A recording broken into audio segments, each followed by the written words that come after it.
membahas tentang reaksi redoks dalam kehidupan sehari-hari. Tapi sebelumnya, kita harus tahu dulu nih tujuan daripada pembelajaran kita. Yang pertama yaitu untuk memahami konsep oksidasi dan juga reduksi. Yang kedua, menentukan bilangan oksidasi. Dan yang ketiga, mengidentifikasi reaksi redoks dalam kehidupan.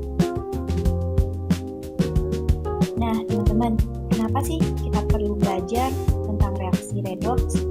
Karena sebenarnya reaksi redoks itu, teman-teman, banyak sekali kita jumpai dalam kehidupan sehari-hari. Di antaranya nih, saat kita bernapas, ternyata tidak terlepas dari suatu reaksi redoks. Selain itu, ketika kita makan apel dan kita diamkan selama beberapa menit pada suhu ruang, maka apel tersebut akan berwarna coklat. Hal tersebut merupakan bagian dari reaksi redoks. Dan juga dalam baterai tidak terlepas dari peranan reaksi redoks. Selain itu, teman-teman, apa sih reduksi dan apa sih oksidasi itu? Yuk kita bahas. Yang pertama yaitu reduksi. Reduksi ini merupakan penangkapan elektron atau penurunan titik biloks. Kenapa dikatakan penurunan titik biloks dan juga penangkapan elektron? Karena Cu2+ itu akan menjadi Cu2, di mana bilangan oksidasi Cu yang awalnya 12 akan turun menjadi Cu yang tidak memiliki bilangan oksidasi. Kemudian oksidasi atau pelepasan elektron, atau bisa dikatakan juga kenaikan bilangan oksidasi, dikarenakan Na yang awalnya tadi tidak memiliki muatan menjadi Na+ yang memiliki muatan. Kemudian aturan penentuan bilangan oksidasi. Nah, aturan penentuan bilangan oksidasi ini yang pertama yaitu unsur bebas atau murni. Bilangan oksidasinya itu adalah 0. Contohnya seperti O2, H2, Fe, dan juga S8. Itu memiliki bilangan oksidasi 0, sama dengan 0. Kemudian yang kedua yaitu ion monoatomik, di mana biloksnya tergantung pada muatan ionnya. Misalnya, contohnya nih, Na+, maka bilangan oksidasinya itu +1. Kemudian Cl-, maka bilangan oksidasinya itu sama dengan -1. Kemudian unsur logam alkali atau golongan 1A akan selalu memiliki bilangan oksidasi +1. Contohnya Na dalam NaCl itu akan memiliki bilangan oksidasi +1. Kemudian yang keempat yaitu unsur logam alkali tanah atau golongan 2A juga akan selalu memiliki bilangan oksidasi +2. Contoh Mg dalam MgCl2 akan memiliki bilangan oksidasi +2. Dan yang kelima yaitu hidrogen atau H. Dalam senyawa dengan non-logam, maka bilangan oksidasinya itu +1. Contohnya dalam HCl dan juga H2O, maka bilangan oksidasinya adalah +1. Kemudian dalam hidrida logam, bilangan oksidasinya akan menjadi -1. Contohnya NaH. Dan yang keenam yaitu oksigen. Umumnya, oksigen itu memiliki bilangan oksidasi -2.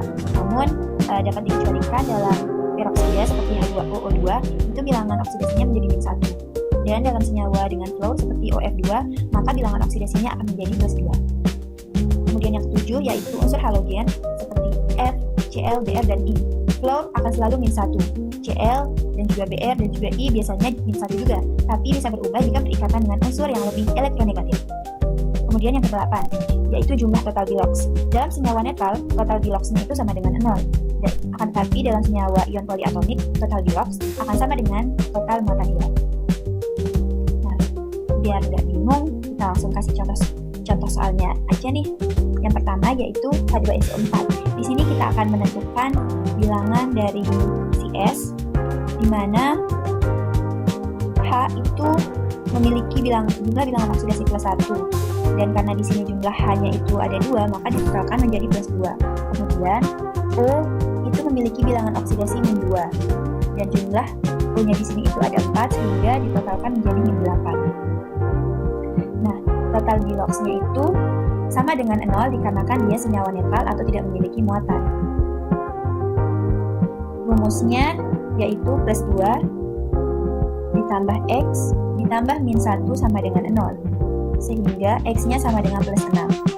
Dan dapat disimpulkan bahwa bilangan oksidasi dari S itu sama dengan +6.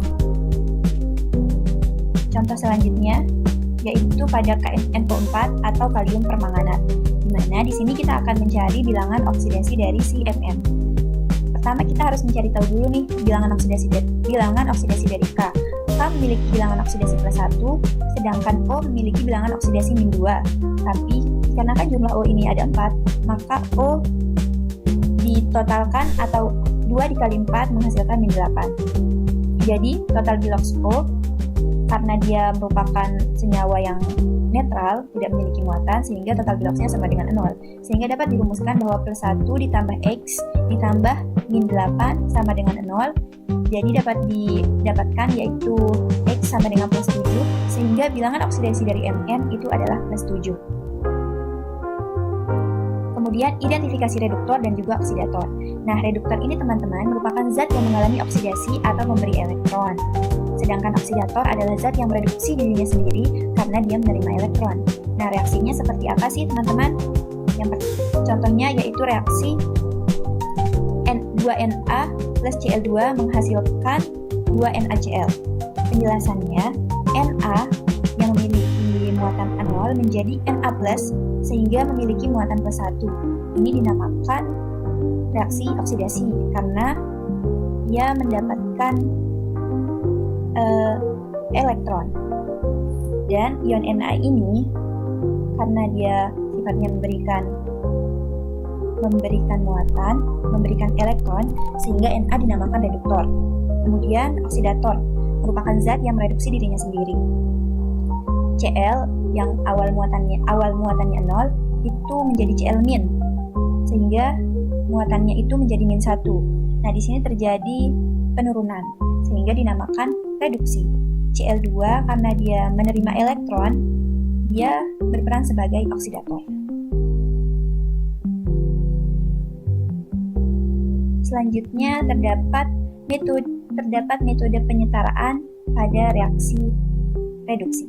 Yang pertama yaitu metode bilangan oksidasi, di mana terdapat beberapa langkah-langkah, yaitu langkah pertama kita menentukan biloxnya terlebih dahulu, bilox Fe, dan menuju bilox Fe2 ke Fe3.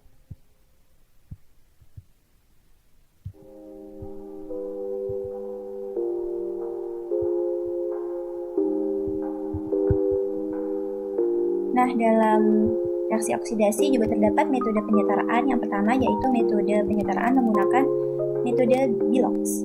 Yang pertama, di sini kita menggunakan contoh Fe2 plus Cr72- menghasilkan Fe3 plus Cr3 plus.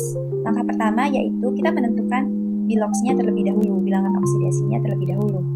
Fe2 plus menjadi Fe3 plus, bilox naik dan mengalami oksidasi. Cr2O72- menjadi Cr3 plus, bilox turun, mengalami reduksi. Cr dalam Cr2O72- itu sama dengan +6, sehingga Cr3 plus, sedangkan Cr3 plus itu adalah +3. Kemudian langkah kedua, dihitung perubahan biloxnya, mulai dari perubahannya berapa, apakah dia naik atau turun, dan untuk menyamakan jumlah elektron. Dan langkah ketiga, kita menulis reaksi setara yang bersifat sementara terlebih dahulu. Kemudian langkah keempat, kita melakukan penambahan H2O dan H+, karena medium asam di kiri 7O dari CrO72- itu membutuhkan 7H2O di kanan. Dan di kanan itu ada 14H dari 7H2O yang ditambahkan 14H+ di kiri, sehingga menghasilkan hasil akhir reaksi setara yaitu 6Fe2+ plus Cr2O72- plus 14H+ menghasilkan 6Fe3+ plus 2Cr3+ plus 7H2O. Kemudian terdapat juga metode setengah reaksi, di mana metode setengah reaksi ini kita memisahkan dan membagi reaksi itu menjadi dua, kemudian kita setarakan satu sama lain sehingga menghasilkan reaksi MnO4- plus 8+ plus 5Fe2+ plus Mn2+ plus 4H2O plus 5Fe3. Dan penerapan reaksi redoks dalam kehidupan sehari-hari seperti dalam industri, kita bisa melihatnya dalam pemurnian logam, kemudian dalam tubuh kita yaitu proses respirasi, dan juga dalam lingkungan yaitu korosi atau karat pada besi. Dan dapat disimpulkan bahwa reaksi redoks adalah reaksi yang melibatkan perpindahan elektron yang terdiri dari proses oksidasi dan juga reduksi. Reaksi ini penting karena banyak terjadi dalam kehidupan sehari-hari seperti pada pernapasan, pembakaran, dan juga proses elektrokimia. Nah, teman-teman, itu tadi penjelasan tentang reaksi redoks. Untuk menguji pemahaman teman-teman, bisa mengklik barcode yang ada di video untuk melihat soal-soal terkait dengan pembahasan kita tadi.